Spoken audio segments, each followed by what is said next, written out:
Ադրբեջանը փակում է Կարմիր խաչի գրասենյակը։ Կարմիր խաչի միջազգային կոմիտեն հայտարարել է, որ ադրբեջանական կառավարությունն իրենց տեղեկացրել է որոշման մասին, այժմ քննարկում են խնդիրն իշխանությունների հետ, բայց մանրամասներ չեն կարող հայտնել։ Բաքուն պնդում է, թե Կարմիր խաչի աշխատակիցների գործունեությունը երկրի տարածքում այլևս իմաստ չունի, քանի որ վերացել է դրա անհրաժեշտությունը։ Նույն հիմնավորմամբ Ադրբեջանի իշխանությունները մտադիր են փակել նաև ՄԱԿ-ի զարգացման ծրագրերի փախստականների հարցերով գլխավոր հանձնակատարի, բնակչության հիմնադրամի և երեխաների հարցերով հիմնադրամի, ՅՈՒՆԻՍԵՖ-ի գրասենյակները։ Այս պահին տեսակապով կզրուցեմ իրավապաշտպան Սիրանուշ Սահակյանի հետ։ Տիկին Սահակյան, շնորհակալություն, որ ժամանակ գտաք զրուցելու համար, բարի երեկո։ Բարի երեկո։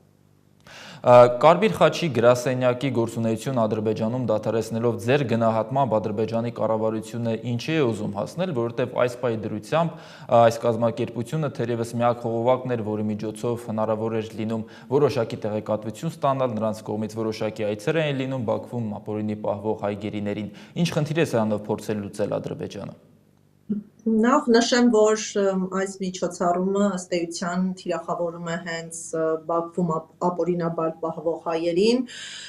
թեև Կարմիր խաչը մարդասիրական մանդատ է իրականացնում նաև ներպետական օրենսդրության շրջանակներում ձերբակալվածների, կալանավորվածների առնչությամբ, սակայն դրանք առավելապես բացառություն են եւ հիմնական գործունեությունը միտված է կոնֆլիկտում ներգրավված պետությունների քաղաքացիներին մարդասիրական աջակցություն տրամադրելուն եւ այս թիրախավորված մոտեցման շրջանակում Ադրբեջանը առավել մեծ ցավ եւ տառապանք է փորձում վաճառել թե այնտեղ գտնվող հայ պատանդներին եւ թե նրանց ընտանիքի անդամներին։ Մենք նշել ենք, որ խոշտանգումների կանխարգելման մեխանիզմները հնարավորություն չունեն այցելել պատանդներին, միակ հնարավորությունը Կարմիր խաչի տեսանելն էին իրենց սահմանափակ մանդատով։ Ադրբեջանը ցանկանում է ամբողջական մեկուսացման ենթարկել հայ պատանդներին, որպիսի պայմաններում մեծանում են կամայականության ռիսկերը։ Եթե այս պահին մենք ունենք բռնություններ, հոգեբանական տառապանքի դրսևորումներ, սակայն կյանքի պաշտպանությունը ապահովված է, ապագայում Ադրբեջանում պահվող հայ պատանդների կյանքը եւս հայտնվելու է անմիջական եւ իրական սպառնալիքների ներքո։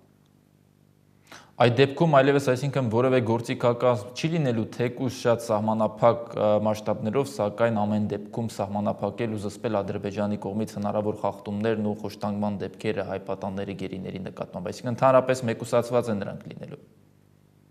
Այո, եւ այս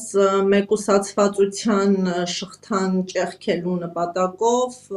պետք է այլընտրանքային քայլեր ձեռնարկել, մասնավորապես ակտիվացնել աշխատանքը խոշտանգումների կանխարգելման մեխանիզմների հետ, օրինակ 2025 թվականին նախատեսված է պարբերական այցելություն Ադրբեջան, կարծում եմ պետք է հասնել նրան, որ խոշտանգումների կանխարգելման կոմիտեն այցելություններ ունենա հայ պատանդների հետ, հատուկ ուշադրություն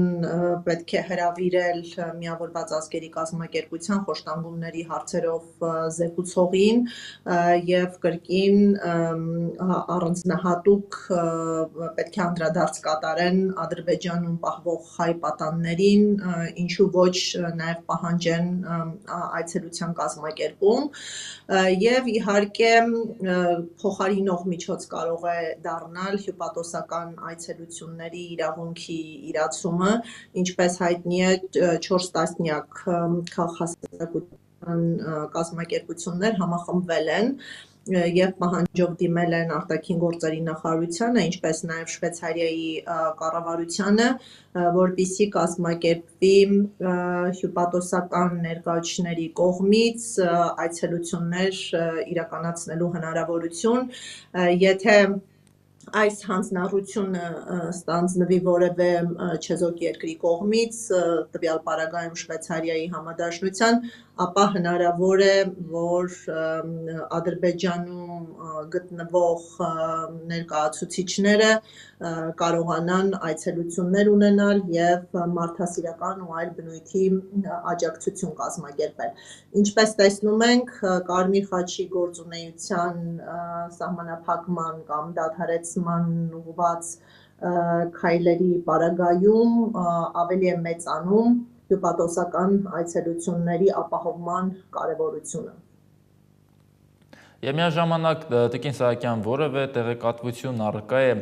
Բաքվում պահվող ապօրինի հայ գերիների եւ պատանների վիճակի, մասնավորապես Ռուբեն Վարդանյանի առողջական վիճակի հետ կապված, քանի որ դեռևս հացադուլը կարծես թե շարունակում է, որևէ տեղեկատվություն առկա է նրանց վիճակի մասին։ Այս պահին թարմ տեղեկություններ չկան, նաև նշեմ, որ նոր այցելություններ անկախ մարմինների կողմից չեն իրականացվել, որոնց աջակցությամբ հնարավոր կլիներ լրացնել տեղեկատվական բացը, բայց ադրբեջանական լրատվամիջոցները երեք տեղեկություններ տարածեցին Ադրբեջանի մարդու իրավունքների օմբուդսմենի հետ հանդիպումների առնչությամբ, որը իմիտացված պրոցես էր եւ քանի որ նախորդ օրերին հնչել են շատ հիմնավոր մեղադրանքներ զանգումների բռնությունների վերաբերյալ, Ադրբեջանը փորձում է ոչ թե հերքել այդ տեղեկատվությունը փաստական տվյալներ, ապացույցներ, նոր լուսանկարներ տրամադրելու ճանապարհով, այլ որպես պաշտպանության միջոց օգտագործում չարաշահում է հենց մարդու իրավունքների խնդիրներով զբաղվող այս մեխանիզմին, հաստատությանը,